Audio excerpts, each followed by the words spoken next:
So this is the second video, picking up on the second half of this practice test. Jumping right into it, number 12, that's a cube root. The very first thing to do would be to split that cube root to each of the terms. We have the cube root of 135, and we also have the cube root of x to the 7th. Now, the cube root of 135, I hope 135 is a perfect cube number, but I know it's not. But I'm going to verify that by doing a perfect cube number list. So 2 times 2 times 2 is 8, 3 times 3 times 3 is 27, 4 times 4 times 4 is 64, 5 times 5 times 5 is 125. So 135 is not one of these numbers. And what we want to do is rewrite it with multiplication to get one of these numbers. So the best way to do it is to get a calculator and take 135 and try to divide it by one of these numbers. So I'm going to go 135 divided by 8, and it's not going to work. It doesn't give me a nice number. Then I try 135 divided by 27, and I see that it does work. It's actually the answer 5.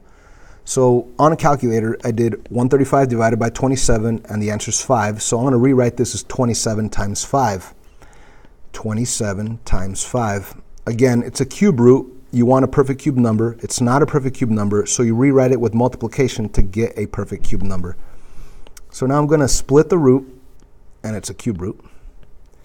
That way, when I do the cube root of 27, I get the nice answer 3. And the cube root of 5 is going to stay the cube root of 5.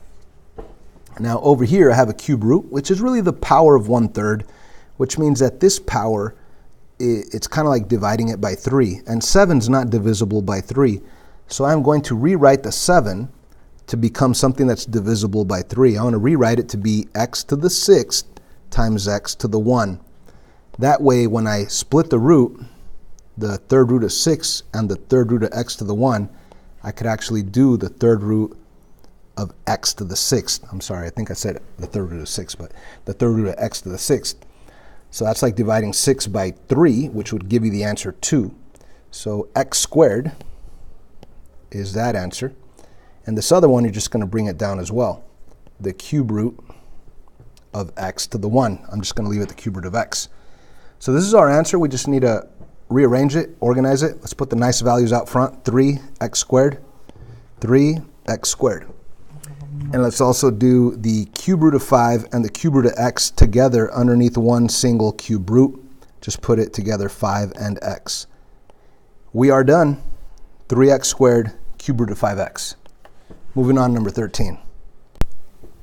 There's that stinking -3 out there again. Remember, that's multiplication of -3. You're going to do that on your answer at the very end if you have anything outside the third root. Step 1 would be to split that third root into each of the terms. So let's do that. Let's do the third root of 162. Let's do the third root of x to the 12th. Let's do the third root of y to the 10th. And again, since it's the third root, we would like a perfect cube number, something that's times with itself 3 times. Let me write a perfect cube number list.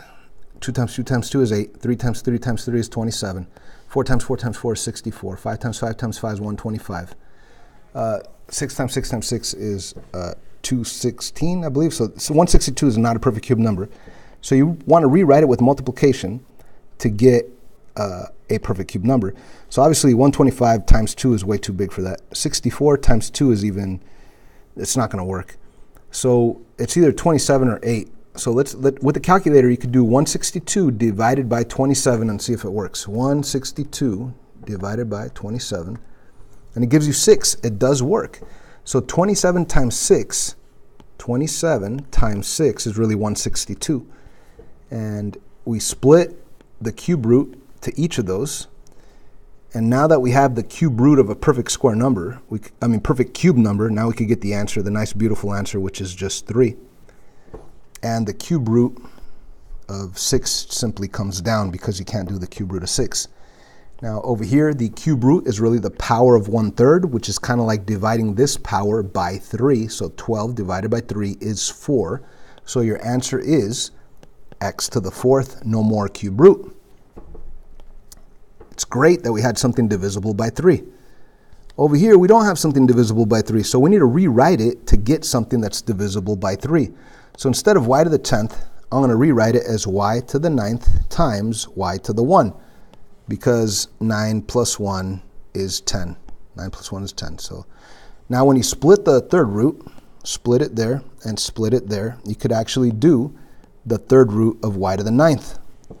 You simply divide 9 by 3. Remember, third root's the power of 1/3. It's kind of like dividing this power by 3. So you will get y to the 3rd. Now the other cube root of y to the 1, you can't really do it, so you're just going to rewrite it cube root of y to the 1. And you don't even need to put the 1. So this is our answer. We just need to rearrange it. And I ran out of space, just like you probably will on your practice test. 3 x to the 4th, y to the 3rd. 3 x to the 4th, y to the 3rd. And then we have the cube root of 6 and the cube root of y. Let's put those together. Cube root of 6 and y together. And that's it. It gets easier as you practice. The more you practice, the easier it gets. Number 14. Oh no. I messed up, didn't I? Yeah, I did. I messed up. This happens every single time on these, I'm telling you. Look at this guy. There's a -3 out there. I need to put that -3 right here and multiply it, right? -3 times 3. So that's not my final answer. My final answer will be -9 x to the 4th, y to the 3rd, cube root of 6y. I can't believe it. I've done this type of problem so many times, and I keep forgetting this outside guy right there. Anyhow, don't make the same mistake that I did, all right? Don't forget about that -3 or whatever number's out there. You have to multiply it by your answer at the very end. Number 14, we're going to split that 5th root to each of the terms. The 5th root of 32, the 5th root of x to the 20th, and the 5th root of y to the 3rd. Now, if we think about the 5th root, what it's asking is what number times itself 5 times will give you 32. So up here, I'm going to show my work right here. What is 2 times 2? That's 4. Times 2, that's 8. Times 2, that's 16. Times 2, that is 32. And that is 1, 2, 3, 4, 5. So the answer to the 5th root of 32 really is 2. And now the 5th root of x to the 20th, the 5th root is really the 1/5 power, which is kind of like dividing 20 by 5. So that means that our answer is going to be x to the 4th. 20 divided by 5 is 4. And this last one, you can't really divide 3 by 5, and you can't even rewrite it with multiplication to get something that's divisible by 5. So you're just going to leave this exactly the way it is, the 5th root of y to the 3rd. So there's your answer. It's kind of written far apart, but that's okay. 2x to the 4th, 5th root of y to the 3rd. That's your answer for number 14. Let's try the last one here on simplifying the 6th root of all that.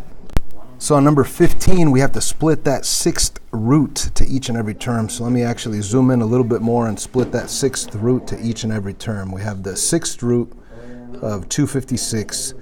We have the 6th root of x to the 18th.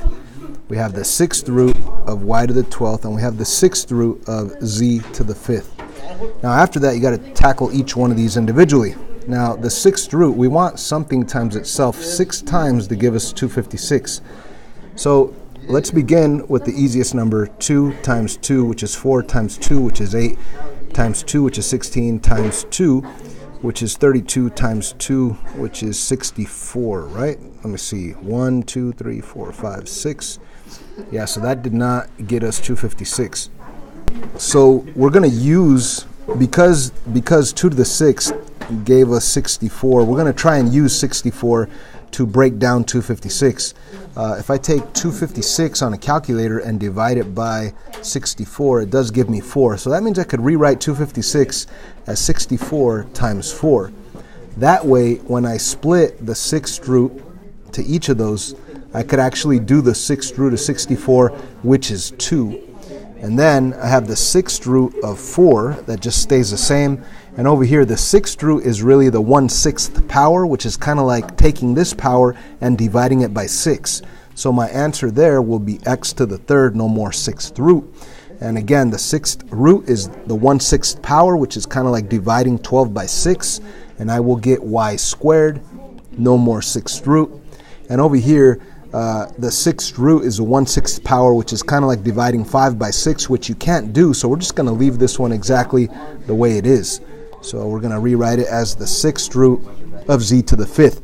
Now that is our answer. All we need to do is rearrange it, put all the nice terms, 2x to the third, y to the second, put it all out there in front of the radical.